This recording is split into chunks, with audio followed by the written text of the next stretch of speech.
я хочу анонсировать, что 13 ноября турнир переносится на 28. А специальным гостем событием 28 ноября будет Ливан Сагинашвили.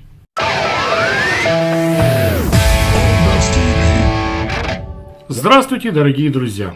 30 октября мы все были свидетелями проходящего турнира в Киеве в PM Hub. Турнир под названием ТОП-8, весовая категория 95 килограммов. Это первая пара в 95 килограммов, которая показала, как двухлетний перерыв повлиял на форму двух атлетов.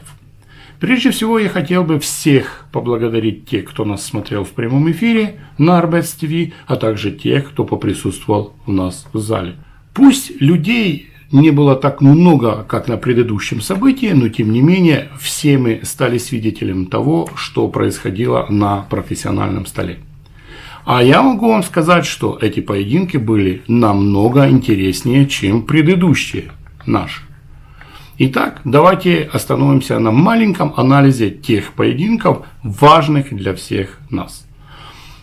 Две пары, которые выступали в мейн-карт, это Петренко и Раймонд Антонович, категория 95 килограммов ТОП-8. А также для нас было важно посмотреть на Алекса Курдечу и Тобиаса Спорунга. Тобиас Спорунг в 2019 году занял второе место на левую руку в супертяжелой весовой категории, проиграл поединок с Дмитрием Силаевым.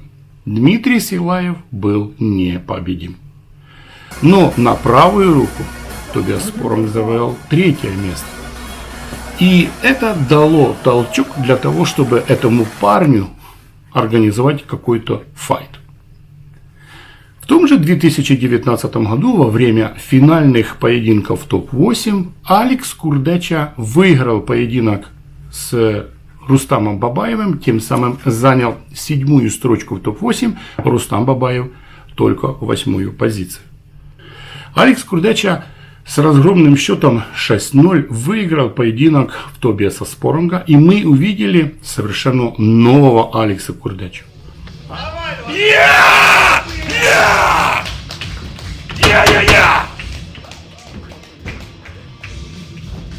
Алекс Курдеча добавил, и это был совершенно другой спортсмен, которого мы видели в 2019 году, когда он боролся в ТОП-8. Стала некой традицией, что в каждом выпуске Арбетс ТВ мы сообщаем какую-то грустную новость. И такой новостью стало то, что Дмитрий Трубин тяжело травмировал себя во время тренировки и подготовки к поединку с Эрмесом Гаспарини 21 ноября. После того, как мы узнали, что Дмитрий травмировался, для нас это был шок. Еще 29 мая мы знали, что во время поединка с Славой Шараговичем у Дмитрия Трубина произошла травма левой груди. После 4-го раунда он просто отказался бороться, тем более, что он уже был победителем. Вокруг этой темы было много интересных нюансов, много очень спорных вопросов, стоит ли было ему сниматься или нет, но тем не менее он остался победителем, а травма осталась. И, как он нас убеждал в том, что травма ему не помешает бороться в ноябре, все повернулось в плохую сторону. Дмитрий, к сожалению, пропускает сезон 21-22. Итак, дорогие друзья, 21 ноября в клубе Gypsy на Болотной набережной в Москве состоится поединок Эрмеса Гаспарини и Алекса Курдечи. Они будут бороться на правую руку, и мы будем точно знать, кто из них без поражения пойдет во второй этап ТОП-8, а кто с поражением будет бороться во втором этапе. Ciao a tutti ragazzi, in tanti mi avete chiesto se è più forte Trubin o Kurdeka. Trubin negli ultimi tempi ha avuto gravi infortuni, mentre Kurdeka ha avuto grandi successi e ha avuto un grandissimo miglioramento. Secondo me ad ora è più forte Kurdeka. Эрмес Гаспарини совершенно спокойно отреагировал на то, что его соперником теперь не будет Дмитрий Трубин, а будет Алекс Курдеча. Они с Алексом Курдечей уже давно дружат, но тем не менее они соперники по столу. И Эрмес знает, что Алекс Курдеча это твердый орешек.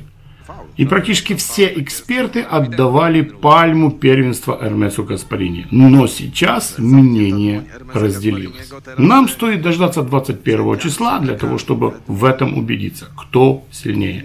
Алекс Курдеча или Эрмес Гаспарини. Ну а вы, дорогие друзья, можете сразу же в комментариях писать ваши прогнозы. Кто из них сильнее, Эрмес или Алекс? Видимо, сейчас мы живем в период быстрых и неожиданных перемен. В связи с этим я хочу анонсировать, что 13 ноября турнир переносится на 28. Поединок Даниэла Масьера и Рустама Бабаева состоится 28 ноября вместе с поединком Зиракашвили и Дадикян. Этот турнир и этот поединок также будет нужен для того, чтобы поддержать регулярный турнир Кубок Киева или Киев Open. А специальным гостем событием 28 ноября будет Ливан Сагинашвили. Он прилетает для того, чтобы поддержать и посмотреть Ираклий Зиракашвили, заодно встретиться со своими любимыми фанатами в Киеве. Ну что ж, переходим еще к одному анализу, немаловажному. Анализ поединка Олег Петренко и Раймонд Антонович. У этих двух спортсменов было 2 года для того, чтобы подготовиться к своему поединку и показать, кто сильнее, кто перейдет по второй этап без поражения, а кто с одним поражением. Дорогие друзья, возраст 45 лет, рост 183 сантиметра, вес 95 килограммов, бицепс 45 сантиметров.